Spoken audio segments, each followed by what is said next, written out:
Hello everybody, this is Kay and welcome to my channel Junking with Gigi.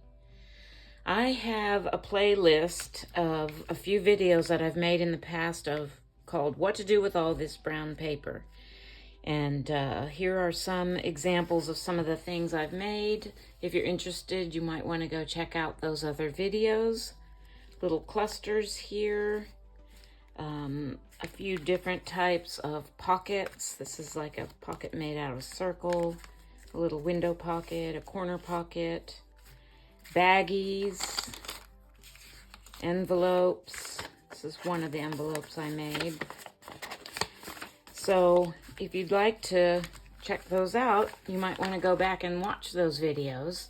But what I'm going to do today is make some faux leather.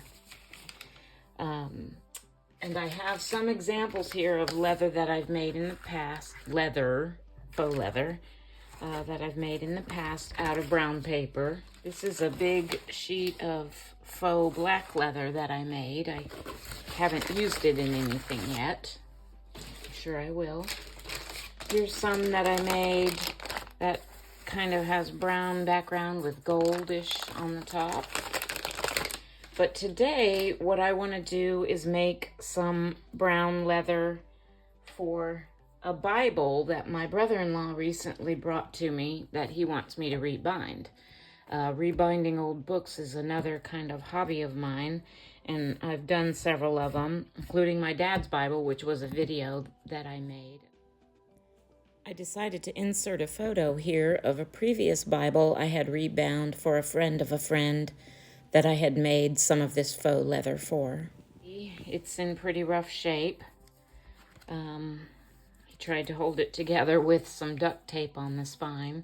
But I'm going to rebind this. I'm going to just make a whole new cover, hard cover for it. And I want to make some brown faux leather to use when I rebind this Bible for my brother-in-law, Charlie.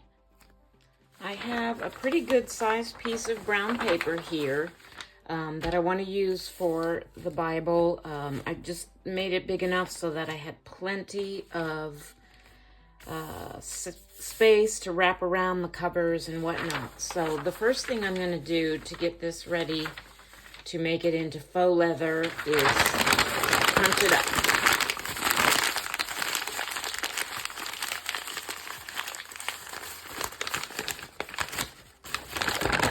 And I'm going to do this several times until I have it kind of to the level of crinkly, old leathery looking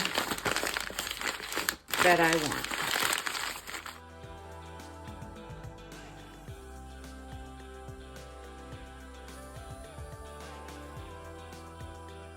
I have this crinkled up pretty nicely the way I want it. And now what I'm going to do is I'm going to go in with some brown paint. This is just Grumbacher Academy acrylic paint in burnt umber. And I'm just going to put a little bit in my little container here.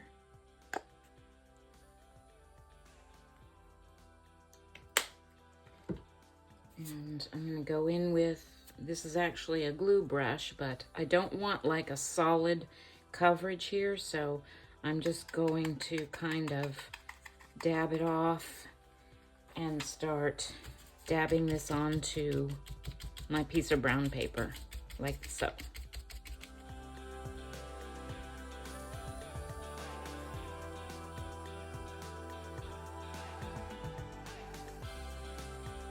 All right, I've got that all covered with the burnt umber paint. I got it a little dark in a couple of areas. But I think that's going to be okay. I wanted to kind of achieve an aged leather look, and I think that I'll be able to have that look with this piece when I get done with it. So I'm going to let this dry before we go on to the next step. Okay, that coat of paint is all dry now.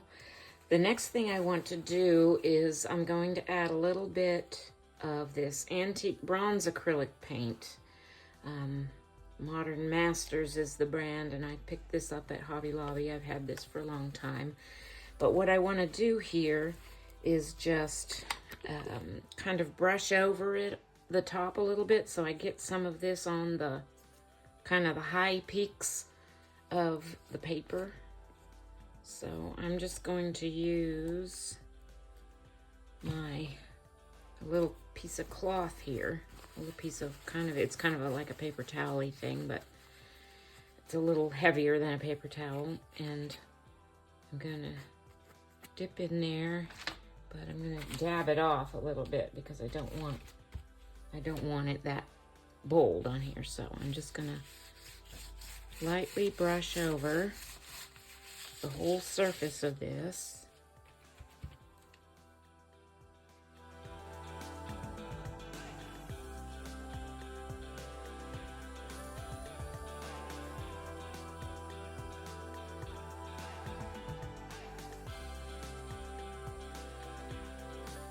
Okay, I got that all done. I'm gonna try and hold this up a little bit closer, well, the lighting is gonna mess up if I do that.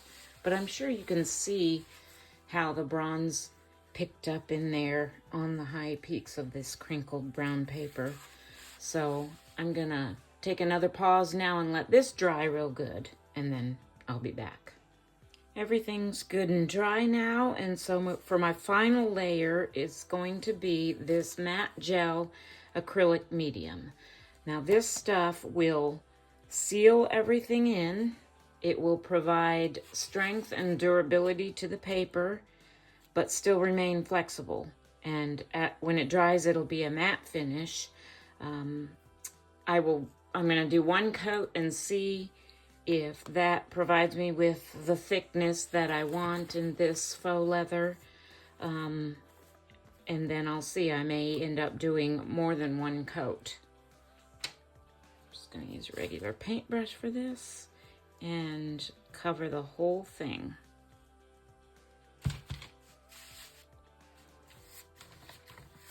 And it will dry clear as well.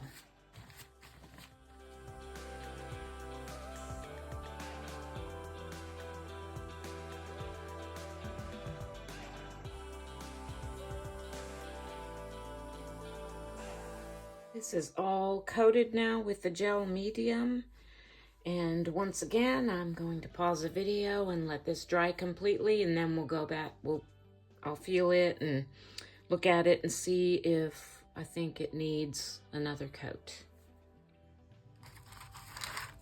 So I decided while I was waiting for that medium to dry on that other piece that I would do something with these other pieces of faux leather I had made in the past.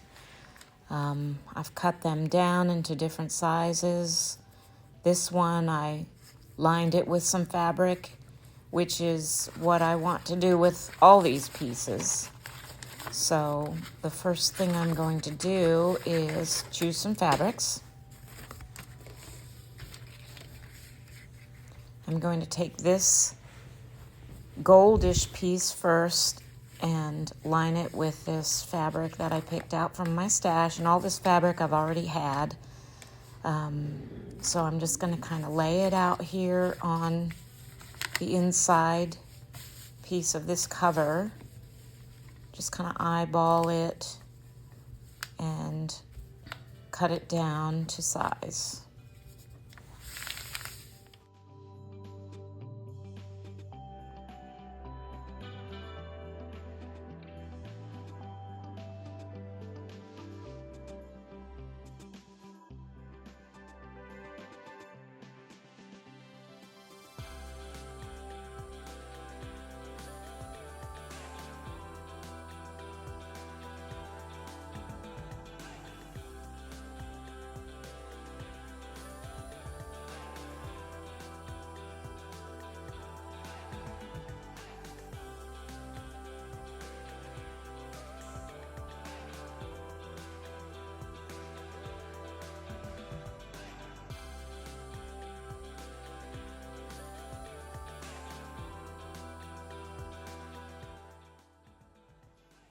I'm going to use this PVA glue to adhere my fabric to the cover. I've poured some of it into a smaller cup here just to make it a little bit easier to use.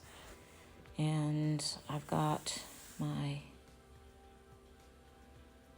paintbrush here. I'm gonna dip into it and just start on one end. And what I like to do with this PVA glue, because it dries pretty quickly, so I'll just start off with a thin strip on the edge here of glue, and then add my fabric and just do like a little bit at a time, gluing it down across the inside of this cover.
Alright, so that one's glued on there pretty good. I'm trying to decide now if I want to take a stitch on my sewing machine around the edge of this. I might just do that.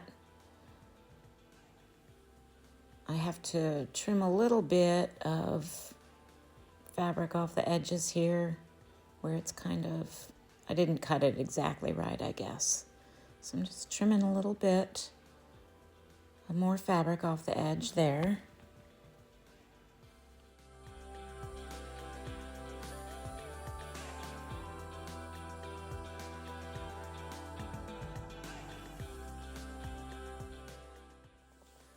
So I finished putting fabric on the inside of all of these covers, and I did decide to go to my sewing machine with all of them and sew around the edges. This one I just did a single stitch all the way around. I have dark brown thread in my sewing machine for this one as well, and this one I did kind of a double wavy stitching all the way around. I really like the way that looks. For these last two, I changed my thread color. Since they were so dark inside and out, I wanted the stitching to show, so I went to a lighter kind of a tan colored thread on these. These smaller ones I'm thinking about turning into just little maybe tri-fold type notebook things, maybe sewing a signature in to them. And then I did another double wavy stitch around the outside of this one.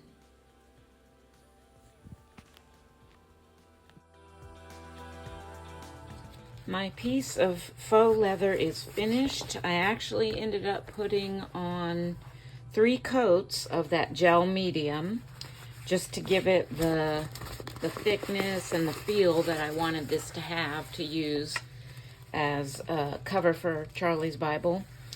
I did go back over it after the gel medium coats one more time with a little bit of that bronze paint because it kind of got lost.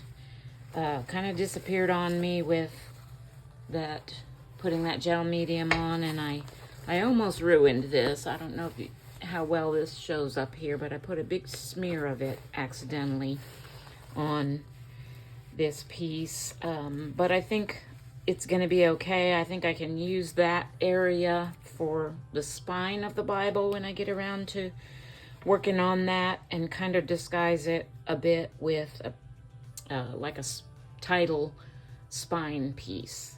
That is all for this video on what to do with all that brown paper.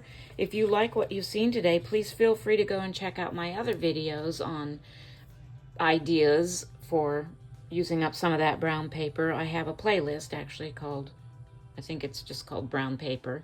But please feel free to go back and look at those, as well as other videos I have on my YouTube channel. And if you like what you've seen today, please support me by subscribing to my channel. I'm still very, very small. I've only been making videos for a couple of months. And I would really, really appreciate the support. So please subscribe, hit that thumbs up for me, and watch some of my other videos. And once again, thank you for watching, and God bless.